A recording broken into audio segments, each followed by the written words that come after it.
Hoy hablaremos un poquito más del cuidado con relación a nosotros mismos. Cuídate de ti mismo, le dijo el apóstol Pablo a Timoteo. Cuídate de ti mismo.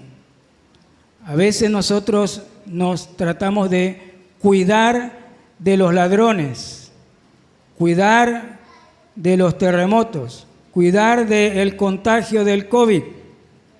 Pero la Escritura dice, si vas a cuidar algo, cuida tu corazón. Así que hoy vamos a hablar de cuidándonos de nosotros mismos. Y eso tiene que ver contigo, con tu mente, con tus emociones, con tu voluntad, con esa batalla, esa lucha que todos tenemos, cuidándonos de nosotros mismos. El libro de Proverbios nos habla durante todo el libro de Proverbios una y otra vez, pero de manera particular dice que si hay que cuidar algo, tenemos que cuidarnos de nosotros mismos. Ay, ay, ay, ¿dónde está el problema? ¿Allá afuera? El problema lo llevo dentro. A muchas personas, muchos cristianos, no les gusta que hablemos de esta manera. Pero el problema, ¿a dónde está? ¿Afuera? El problema está adentro. En Proverbios capítulo 4, versículo 23, dice, sobre toda la cosa guardada, cuida, protege, té atento a tu corazón. Dice Proverbios 4:23, sobre toda cosa guardada, guarda tu corazón, porque Dios lo hizo, Dios hizo el corazón, no la máquina esa que bombea, sino nos hizo a nosotros, que incluye la mente, las emociones y las decisiones. Esa parte dentro de nosotros, inmaterial, que somos nosotros, Dios la hizo porque Él va a conectar o Él ha conectado la vida de Cristo con nosotros. Por eso Proverbio dice, sobre toda cosa guardada, guarda tu corazón. ¿Qué más dice? Porque de Él mana la vida. De la abundancia del corazón habla la boca. Hebreos 13:15 dice, frutos de labios que confiesen su nombre. Si nuestro corazón está triste, esta tristeza puede obstaculizar la alabanza a Dios. Si nuestro corazón es reclamador, estamos reclamando, este reclamo puede ser tropiezo para no alabar a Dios. Por eso que el corazón tiene que ser cuidado. Y este fue el problema del pueblo de Israel. Descuidó, tenía religión, tenía templo, tenía sacerdocio, tenía alabanza, tenía historia, tenía Biblia, tenía promesa, pero el pueblo de Israel descuidó su enfoque. El libro de Colosenses, capítulo 3, allá en el Nuevo Testamento, el apóstol Pablo nos menciona que el corazón puede tener sus propios ídolos. Colosenses 3:5, el apóstol Pablo le dice a los cristianos, haced morir pues lo terrenal en vosotros. ¿A dónde está lo terrenal? En vosotros. Fornicación, impureza, pasiones desordenadas, malos deseos y avaricia, que es idolatría. Ay, ay, ay. ¿Qué quiere decir eso? Que los idólatras no son ellos. Por algún descuido nosotros como creyentes podemos dejarnos llevar por la fornicación, impureza, pasiones desordenadas, malos deseos y avaricia, que es idolatría. Entonces, el cuidado de este corazón que busca alabar a Dios, que busca conocer a Dios, debe ser una prioridad para nosotros. Vamos a ver ahí en Jeremías capítulo 17, este capítulo, y vamos a ver varias secciones de este capítulo. En la primera sección de Jeremías 17, del 1 al 4, vamos a estar viendo lo fácil que nuestro corazón puede desviarse. Así que vamos a ir juntos en esta revisión de este capítulo 17, del 1 al 4. En primer lugar, vamos a ver que nuestro corazón se desvía con facilidad. No el corazón del vecino, no el corazón del hermano de la iglesia, mi propio corazón.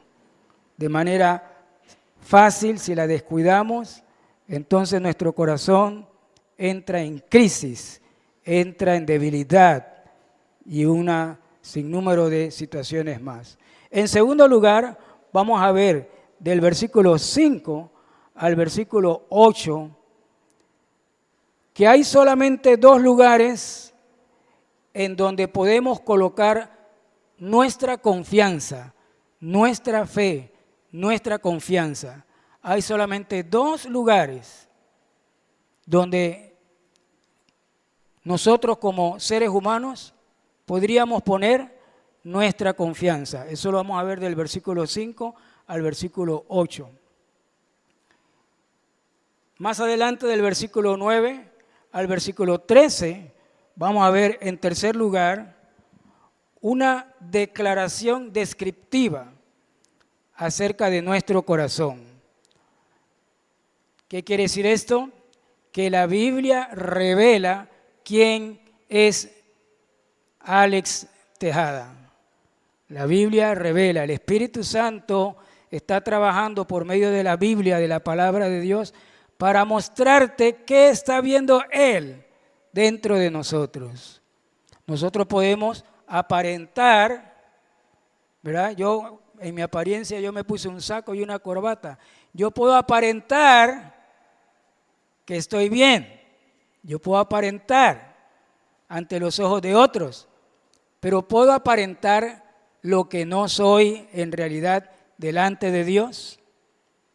Dios conoce el corazón. Así que vamos a ver en tercer lugar una declaración descriptiva de nuestro corazón del versículo 9 al versículo 13.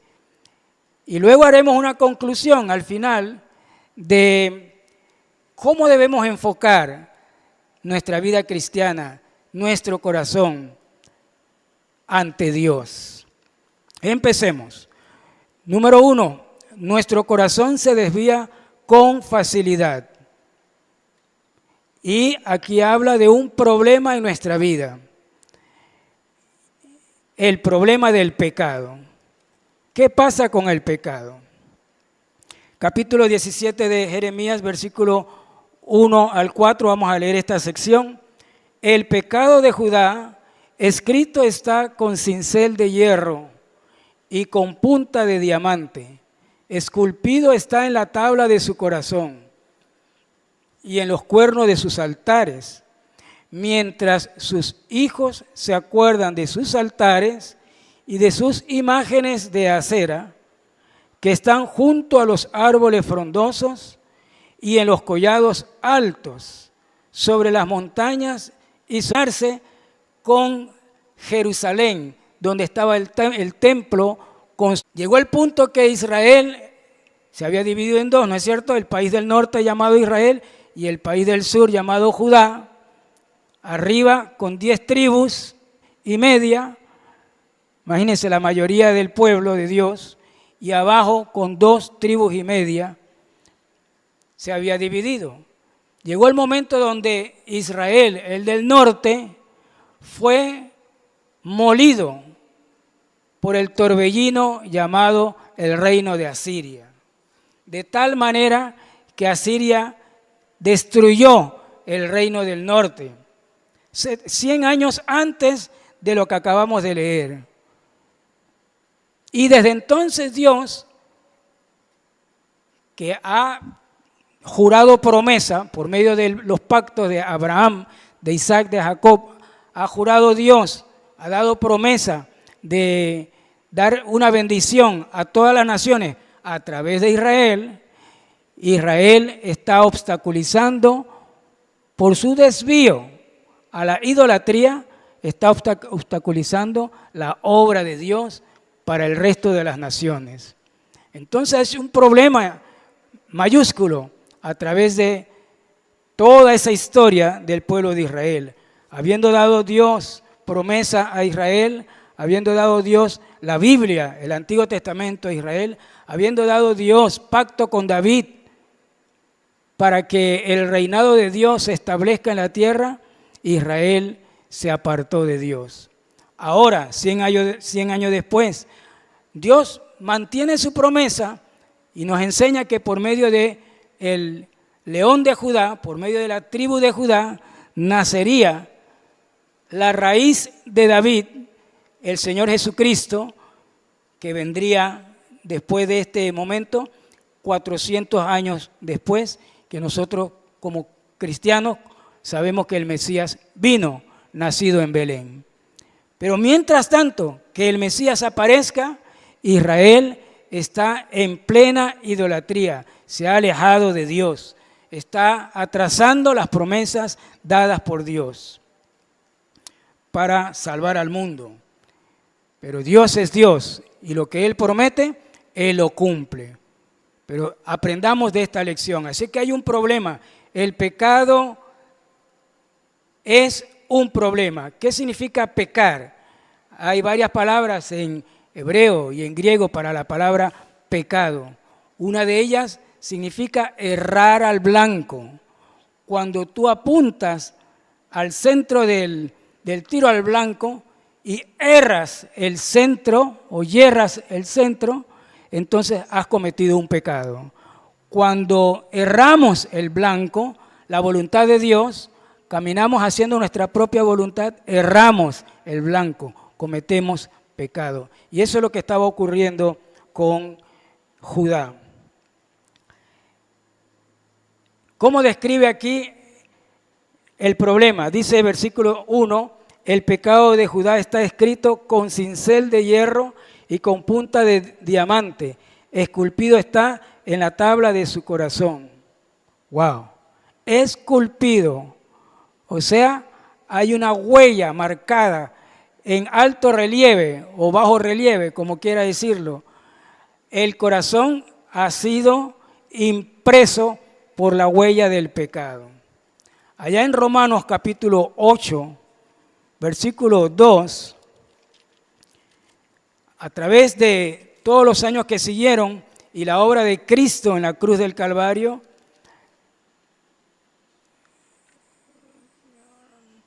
Romanos capítulo 8, sí, dije bien. La obra de Cristo es una obra espiritual para tratar con el pecado de la humanidad. La única manera de tratar con el pecado de la humanidad es por medio de Cristo. Cristo ascendió a los cielos y Él mandó otro consolador, el Espíritu Santo. Los creyentes debemos aprender a dejarnos guiar por el Espíritu Santo. Quiero leer Romanos 8:2. Dice, ¿dónde está el problema? Porque la ley del Espíritu de vida en Cristo Jesús me ha librado de la ley del pecado y de la muerte. Porque lo que era imposible para la ley, por cuanto era débil por la carne, Dios, enviando a su Hijo en semejanza de carne de pecado, y a causa del pecado condenó al pecado en la carne. ¿A dónde está el pecado ahora mismo? Según el versículo 3, en la carne. Pero bendito sea el nombre del Señor, que el Señor Jesucristo por su sangre hizo una circuncisión espiritual y separó para los que han recibido salvación. Los que han recibido salvación han sido circuncidados espiritualmente de tal manera que hubo una cirugía, un corte en nuestro ser espiritualmente, separando la carne del espíritu. ¿Pero a dónde está el pecado? En la carne. Bendita la muerte, porque el día que muramos se separará definitivamente Israel con relación al Mesías para cambiar las cosas. Gracias a Dios por la circuncisión que tenemos como cristianos. Pero como estamos todavía en la carne, en este cuerpo físico, hay una batalla, una lucha. Dice la Escritura, porque el espíritu es contra la carne y la carne es contra el espíritu. Hay una batalla. Por eso Efesios capítulo 6 dice que tenemos una batalla espiritual. Por eso tenemos que usar la Biblia, la espada, tenemos que usar la oración, el escudo de la fe, los recursos que solamente en el Espíritu Santo encontramos. El objeto de lo que veneran un individuo, el objeto de lo que las personas veneran, deja en ellos una influencia que no se puede borrar. Aquí en el capítulo 2, versículo 17, perdón, la última frase del versículo 1 y el 2, miren esto. Esto es algo que probablemente para nuestra experiencia gentil, no somos judíos, no logramos entender. Pero aquí el final del versículo 1 dice que ellos, dice, y esculpido está en la tabla de su corazón, ¿y a dónde más? Y en los cuernos de sus altares, mientras sus hijos, o sea, los judíos, los descendientes, los que tienen una promesa, sus hijos, mientras sus hijos se acuerdan de sus altares y de sus imágenes de acera que están junto a los árboles frondosos y en los collados altos. ¿De qué altares está hablando? No está hablando del altar de Jehová Dios. No está hablando del altar del templo. Está hablando de sus altares. Y agrega allí, sus hijos se acuerdan de sus altares y de sus imágenes de acera que están junto a los árboles frondosos y en los collados altos. El país del sur, Judá, se está descuidando y se ha descuidado a tal manera que ya no van a alabar a Dios al altar del templo de Salomón. Van a buscar sus propios altares bajo los árboles frondosos y comienzan a practicar su propia religión. Hoy día, ¿cuál es la relación con nosotros? Nosotros, sin darnos cuenta, podemos estar practicando nuestra propia religión, aún como cristianos. Dice el Señor en su oración en Getsemaní, Señor, si es posible, pase de mí esta copa, pero no se haga mi voluntad, sino la tuya. Plena alabanza, plena adoración, que no se haga mi voluntad, sino la tuya. Los cristianos hoy día, ¿estamos haciendo la voluntad de Dios? ¿O estamos jugando entre hacer la voluntad de Dios y la voluntad propia, personal? Estamos jugando en la administración de nuestros recursos entre darle a Dios lo menos y darle a nosotros lo más. Quiere decir que hay que cuidar el corazón. Y esto es un bisturí, una operación para nosotros. En el versículo 1 al final dice que ese pecado está en los cuernos de sus altares. Resulta que es una expresión para decir se apoyan en sus propios pensamientos, vamos a decirlo de esta manera, en sus propios pensamientos religiosos, sus altares. Los cuernos de sus altares es que ellos se apoyan en la aparente seguridad de su propia religión. No se están amparando en la seguridad de Jehová Dios y de la Biblia. Cuando dice ahí que se amparan en los cuernos de sus altares, resulta que allá estaba el verdadero altar en el templo de Salomón y este altar tiene unos cuernos en las esquinas. Y cuando ellos cometían algún error, algún pecado, ofendiendo al prójimo, y el prójimo quería cobrar alguna venganza, ya sea que hayan asesinado o ya sea que hayan robado, de alguna manera le fallaron al prójimo. Cuando ellos saben que ese prójimo que ellos le afectaron va a cobrar algún tipo de venganza, ellos salían corriendo para ampararse, apoyarse al altar del templo de Salomón, que tiene unos cuernos.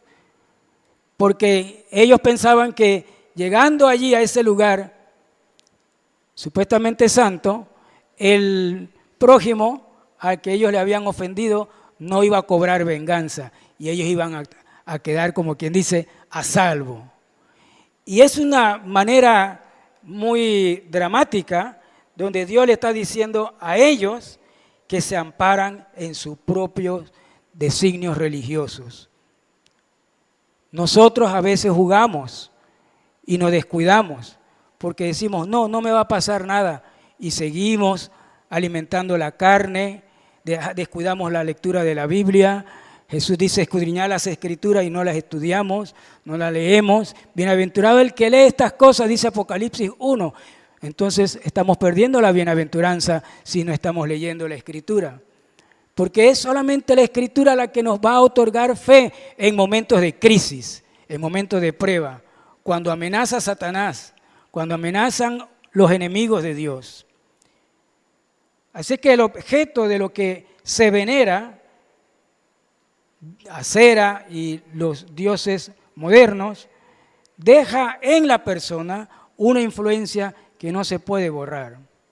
Ellos buscan salvarse de sus errores haciendo un juego y creando nosotros nuestra propia religión. Entonces es donde entra el engañoso corazón cuando nos dice, no hay problema en esto. No hay problema que yo no lea la Biblia sistemáticamente. No hay problema que yo no estudie Jeremías, el libro de Jeremías. No hay problema que yo no estudie la Escritura de una manera ordenada, sistemática, disciplinada. Y decimos, no hay manera. No hay problema. Y descuidamos el comer la palabra de Dios. Escudriñar las Escrituras porque ellas son las que dan testimonio de mí. Y el Espíritu mismo da testimonio a nuestro corazón. El Espíritu mismo da convicción a nuestro corazón. Da fe, da gozo, da alegría, da paz, da paciencia. El carácter de Cristo se impregna en nosotros a medida que nosotros nos comunicamos con Dios.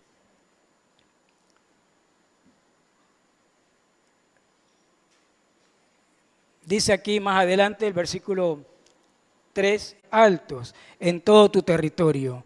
Dios está dictando sentencia al país de Judá, que habla del templo como su tesoro, sus habilidades y su siembra y su cosecha como sus tesoros. ¿Recuerdan qué dice el Nuevo Testamento, Jesús allá en el Nuevo Testamento? Donde está tu tesoro, ahí está tu corazón. Lo que más cuidas puede ser el descuido de tu corazón. ¿Qué es lo que más cuidas? ¿Tu economía? ¿Tu salud? ¿Qué es lo que más cuidas? ¿Tu prestigio? Pero lo que debes cuidar es tu corazón, porque donde le pones la importancia, a lo que le pones la importancia, ese es tu tesoro. Entonces, dice, donde está tu tesoro, ahí está tu corazón, a lo que tú estás poniéndole más prioridad, descuidando la otra parte. Entonces Dios tiene que decirle, después de 100 años que le había advertido al país del norte, a Israel, después de 100 años está diciendo lo mismo al país del sur, al país de Judá. En otras palabras, Judá está cometiendo el mismo error que cometió Israel. Si Dios trabajó con Israel destruyéndolo por los asirios, ¿cómo será que Dios va a trabajar con Judá si están cometiendo lo mismo? Dice aquí, entregaré al pillaje tu territorio, todo tu territorio. Esta era la profecía de Jeremías, porque vendría Babilonia sobre Jerusalén y no solamente destruiría la ciudad, destruiría el templo de Salomón. Por eso los judíos hoy día hablan de su historia cuando dice, en el tiempo del primer templo, los judíos dicen, en el tiempo del segundo templo, pero un día ellos van a hablar, ahora que tenemos el tercer templo, ¿qué quiere decir? Que el primer templo fue entre Salomón y Babilonia.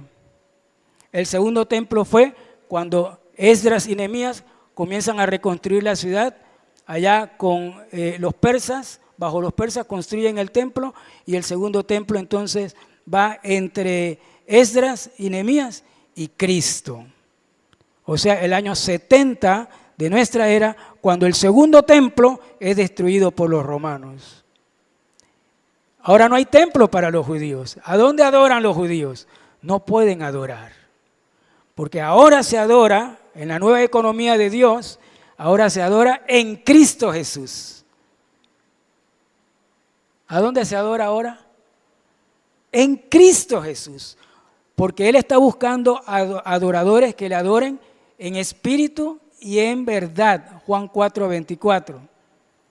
¿Y quiénes son los que le adoran en espíritu y en verdad? Los que tienen a Cristo como Señor y Salvador. Y ese es el progreso de la profecía para nosotros los cristianos, solamente que los judíos no lograron entender. Vamos a pasar entonces al segundo, ahí habla de ira, de furor, al segundo punto. Ahora, como ellos descuidaron su confianza en Dios, ellos descuidaron su confianza en Jehová. Ahora, mire esto, no era que ellos no adoraban a Jehová, ellos adoraban a Jehová, porque el templo todavía no había sido destruido. Judá, su ciudad principal, Jerusalén. ¿A dónde estaba el templo? En Jerusalén. ¿Qué hacían todos los días en Jerusalén? Sacrificaban, los sacerdotes estaban en continuo trabajo. Ellos tenían el templo, ¿y a quién le hacían esos sacrificios? A Jehová Dios. Pero ¿cuál es el problema? La división del corazón entre el espíritu y la carne. Andáis en el espíritu, Gálatas 5:16, andad en el espíritu y no satisfagáis los deseos de la carne. ¿Cuál era el problema de Judá? La división de su corazón. Por un lado adoraban a Jehová, ¿qué le parece? Y por otro lado, ellos mismos adoraban a Acera, ahí dice, Acera, a Baal, a Quemos, a Moloc. ¿Y saben qué ofrecían los mismos de Judá a ese dios Moloc? Sus propios hijos en sacrificio. Habían perdido el concepto de temor a Dios, de que Dios le había dado la palabra, las promesas, y ellos habían hecho en conducta su propia religión. Eso significa, lo que vamos a leer más abajo, que él se logró tener un corazón engañoso, un corazón de dos aguas. Dice, Jesús le llegó a decir a los fariseos, con la boca me honran, pero su corazón está lejos de mí. Que no ocurra con los creyentes. No nos descuidemos en nuestra comunión con la palabra de Dios. Así que nuestro segundo punto va del versículo 5 al versículo 8. Hay solo dos lugares en donde colocar nuestra confianza. Y los dos lugares, ¿cuál de los dos es más atractivo uno del otro? Hay dos palabras que yo las pongo juntas, atractivos y atrayentes. ¿Cuál de los dos lugares es más atractivo y atrayente? Vamos a ver, versículo 5. Así ha dicho Jehová, Maldito el varón que confía en el hombre y pone carne por su brazo, y su corazón se aparta de Jehová. Será como la retama en el desierto, y no verá cuando viene el bien, sino que morará en los sequedales en el desierto. Mira esto, en tierra despoblada y deshabitada, por no decir vacía.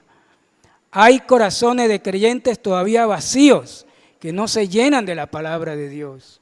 Ahora, Cristo nos enseña ya en el Nuevo Testamento, Pablo, hablando de Cristo, dice, el cual lo llena todo, en todo.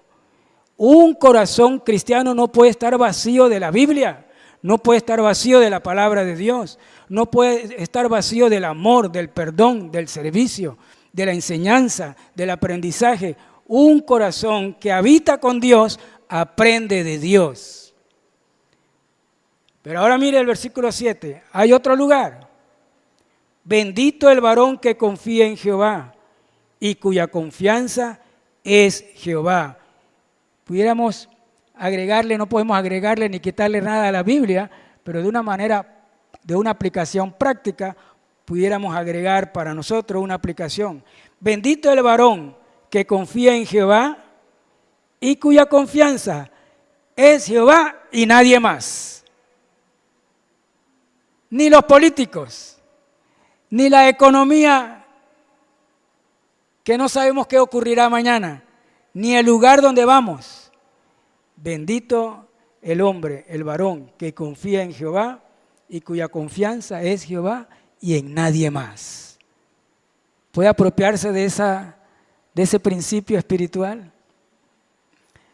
Dice más, porque será como el árbol plantado junto a las aguas, que junto a la corriente echará sus raíces, y no verá cuando viene el calor, sino que su hoja estará verde, y en el año de sequía no se fatigará, ni dejará de dar fruto. Aleluya. Cuando confiamos en Jehová, somos cristianos fructíferos. Llevamos fruto para la gloria de Dios, mas el fruto del Espíritu es amor, gozo, paz. Pero para muchos cristianos no hay paz, hay ira, hay enojo, hay preocupación, hay miedo, hay aflicción, hay rechazo, hay conflicto. Pero para el creyente, el fruto del Espíritu es amor, gozo, paz, ¿qué más? Paciencia, benignidad, bondad, fe, mansedumbre, dominio propio. Tenemos dos lugares entonces en donde colocar nuestra confianza. O depositamos nuestra confianza en los hombres o depositamos nuestra confianza en Jehová y en nadie más. O depositamos nuestra confianza en los hombres, incluyéndome, porque yo todavía soy indisciplinado, rebelde, quejumbroso, criticón, murmurador. O ponemos la confianza en Jehová y en nadie más, porque Él añade allí bendición, vida, justicia, perdón, gracia, manifestación del poder espiritual del Espíritu Santo en la vida del creyente. ¿Cuántos lugares hay entonces en que podemos depositar nuestra confianza? O en el hombre, incluyéndome, o en Jehová Dios y en nadie más. ¿En quién va a poner usted su confianza? Aprendí en algún momento que yo me puedo ver en 3 espejos. Yo, mi vida, yo la conozco, actualmente yo puedo verme en 3 espejos. Cuando estoy al frente de la palabra de Dios, puedo verme como Dios me ve. Si leo la Biblia, si estudio la Biblia. Cuando estoy al frente del espejo de la palabra de Dios, me voy a ver en el espejo de la palabra de Dios. Es decir, me voy a dar cuenta cuando camino en base a la voluntad de Dios y cuando no. ¿Me siguen? Pero hay otro espejo que es el espejo de las personas. Cuando yo me relaciono y estoy al frente del espejo llamado personas, creyentes y no creyentes, yo estoy en el espejo de las personas. Y cuando estoy relacionándome con las personas, a veces las personas son frías, molestosas,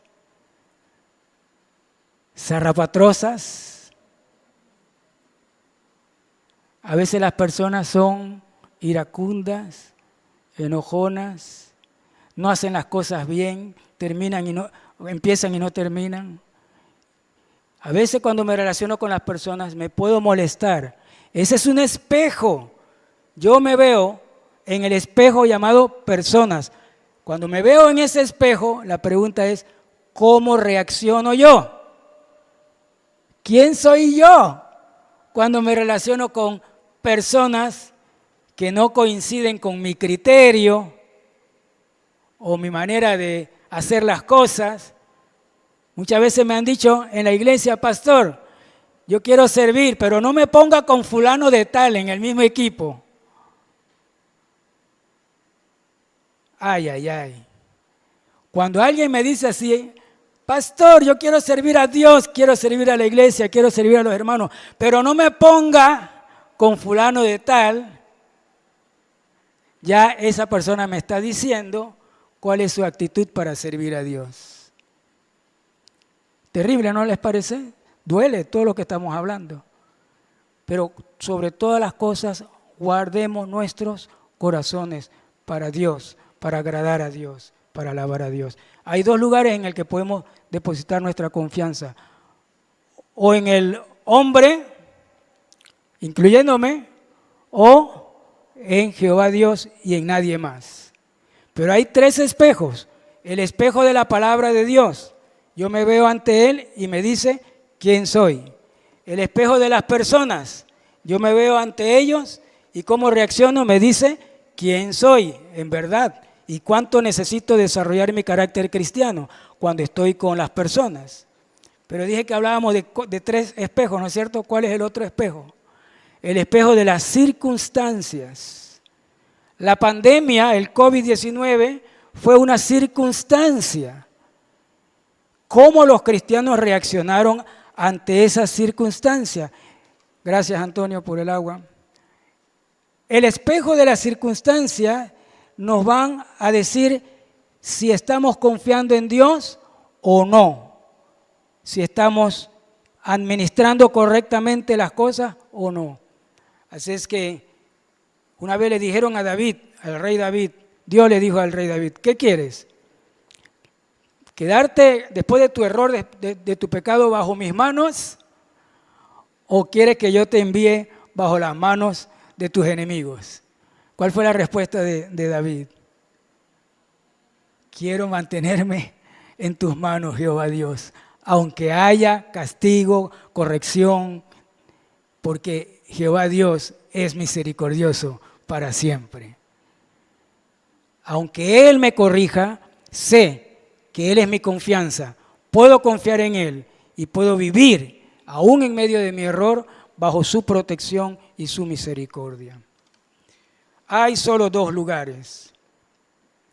Si no conocemos la palabra de Dios, escúcheme esto, si no conozco la Escritura, si no conocemos la palabra de Dios, no conocemos el plan de Dios para nuestra vida. Si no conocemos la Biblia, no conocemos el plan de Dios para mi vida. ¿Con quién me casaré? ¿Según yo o según el plan de Dios para mi vida? Ay, ay, ay, los enamorados. ¿Qué estudiaré? ¿Qué carrera? ¿En qué carrera me formaré? ¿Según la voluntad propia o según la voluntad de Dios? Los recursos que han llegado a mis manos, ¿cómo los usaré? ¿Según lo que yo decido o conforme a la voluntad de Dios? Vamos a pasar entonces al tercer punto. La declaración descriptiva de nuestro corazón. ¿Por qué este capítulo de Jeremías, en medio de una profecía de destrucción sobre Jerusalén, puede ser útil para nosotros como creyentes? Porque ya leímos allá en Romanos 8, capítulo 2 versículo 2 y versículo 3, que tenemos una batalla, porque el pecado ha sido incrustado en la carne, y mientras estemos en esta carne, la batalla va a tenerse. Nos guste o no nos guste, es una realidad. Versículo 9, 17:9. Engañoso es el corazón más que todas las cosas y perverso, ¿quién lo conocerá? Esto es como un clamor de parte del Espíritu Santo. Dice y declara cómo es el corazón, engañoso.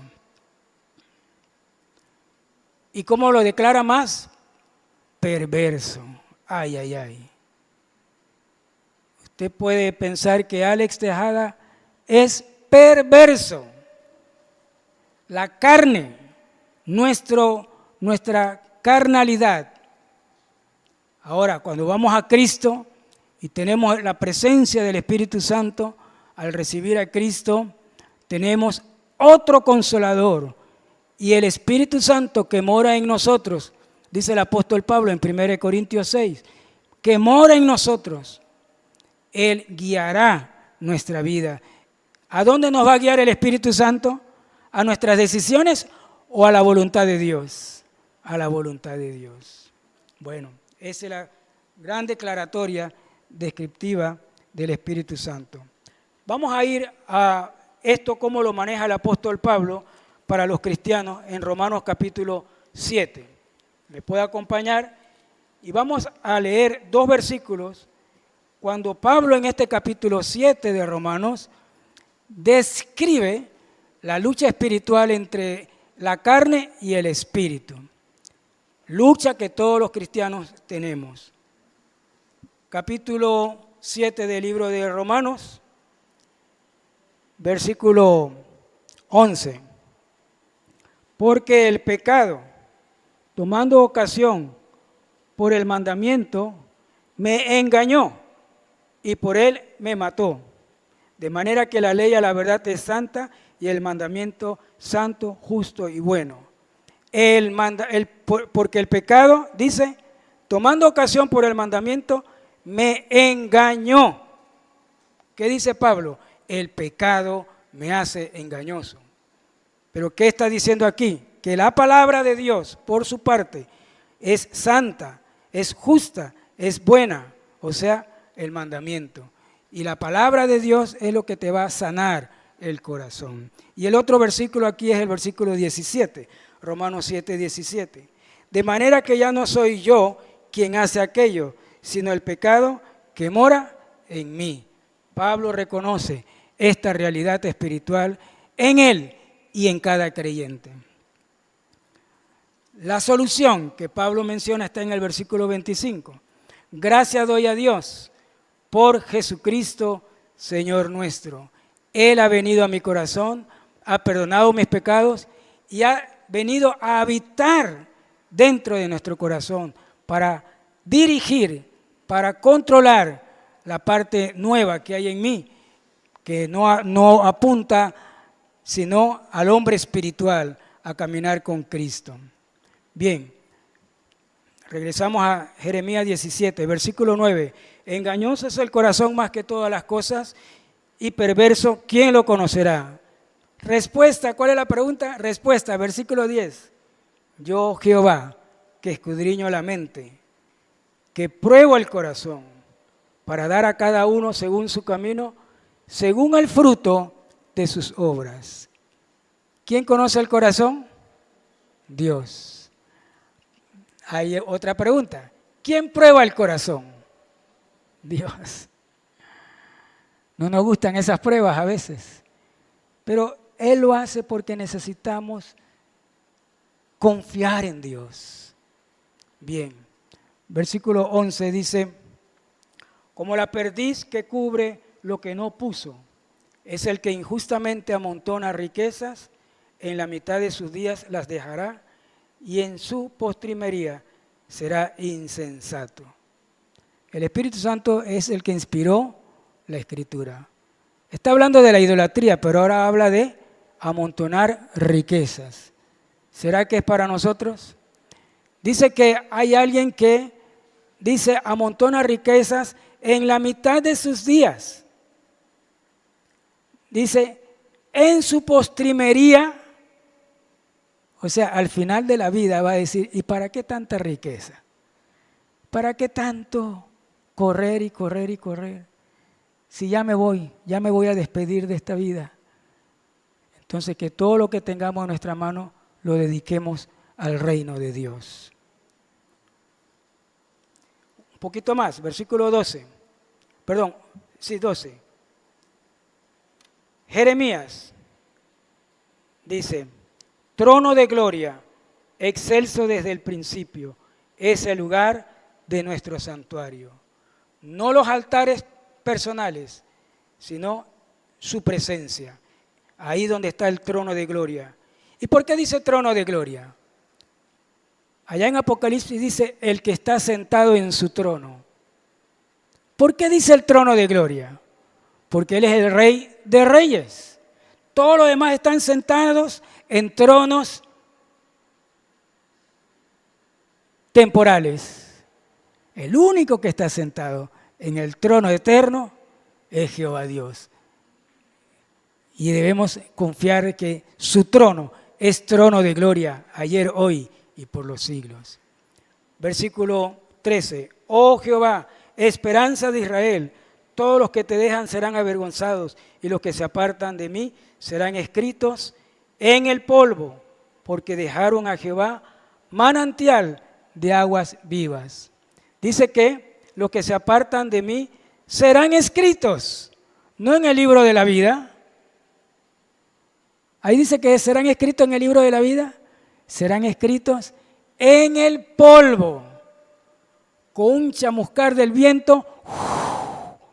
Si escribimos algo en el polvo y sopla una pequeña brisa, ¿qué va a ocurrir con lo que escribimos en el polvo? Se levanta y se va. Esto lo dice Jeremías, pero ¿qué hizo Jesús? ¿Se acuerdan que Jesús un día escribía en el polvo? ¿Se acuerdan ese momento?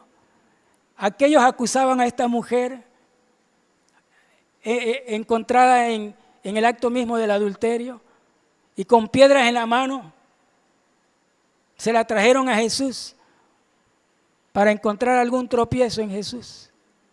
¿Y qué dijo Jesús? El que esté limpio de pecado tire la primera piedra. Se inclinó a tierra y comenzó a escribir. ¿Qué sería lo que estaba escribiendo Jesús allí? Yo no sé, pero aquí dice que todos los que te dejan serán avergonzados y los que se apartan de mí serán escritos en el polvo. Ay, ay, ay. Pero el que está escrito en el libro de la vida permanecerá con Cristo para siempre. Vamos a hacer la conclusión final. Concluimos. Después de todo esto, el profeta dice, me quedo en el trono de gloria, me quedo en la presencia de Dios. Y casi como una oración intercesora, Jeremías ora por Judá, por su pueblo, por sus connacionales. Y dice, sáname, oh Jehová, versículo 14, sería nuestra conclusión. Sáname, oh Jehová, y seré sano. Sálvame y seré salvo, porque tú eres mi alabanza. Me quedo contigo.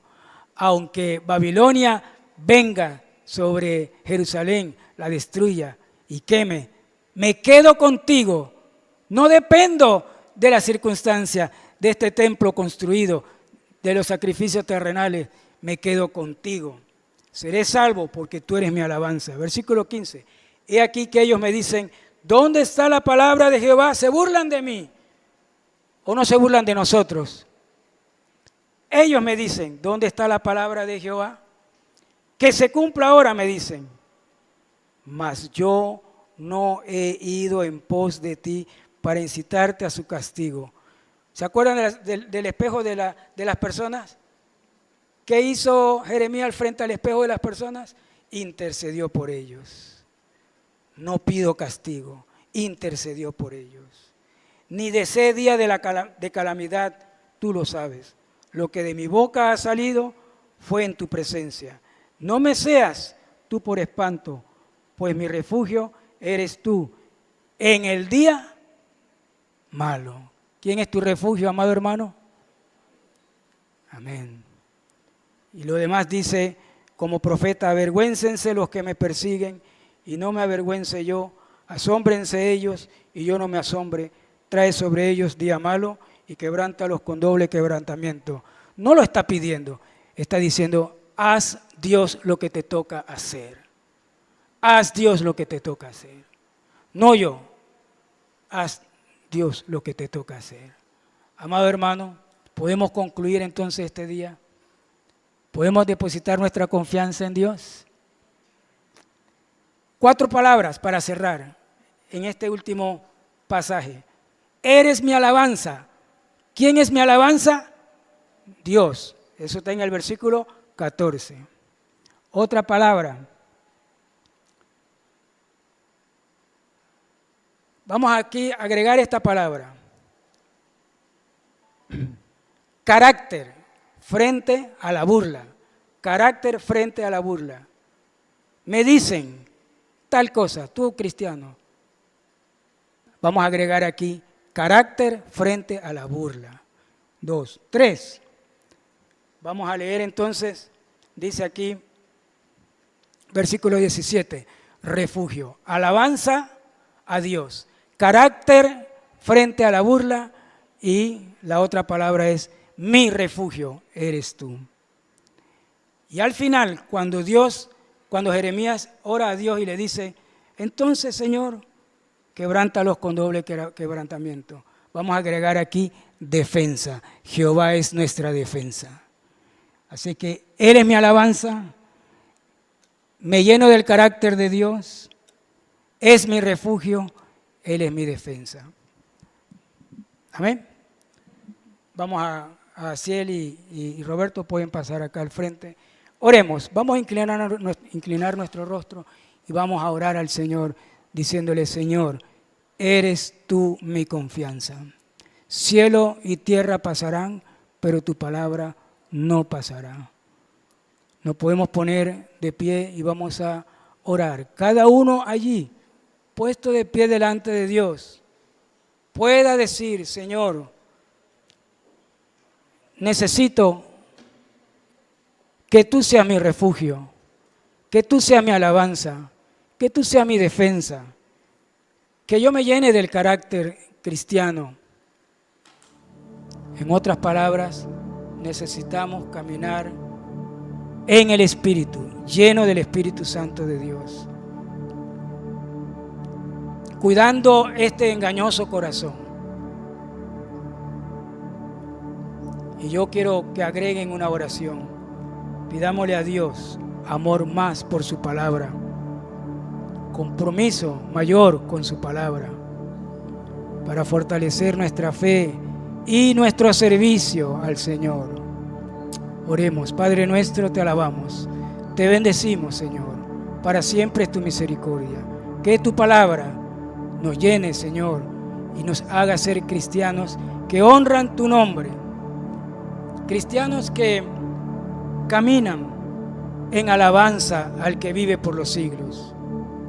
Cristianos que se llenan del carácter de Cristo para enfrentar las burlas y las situaciones difíciles de los demás.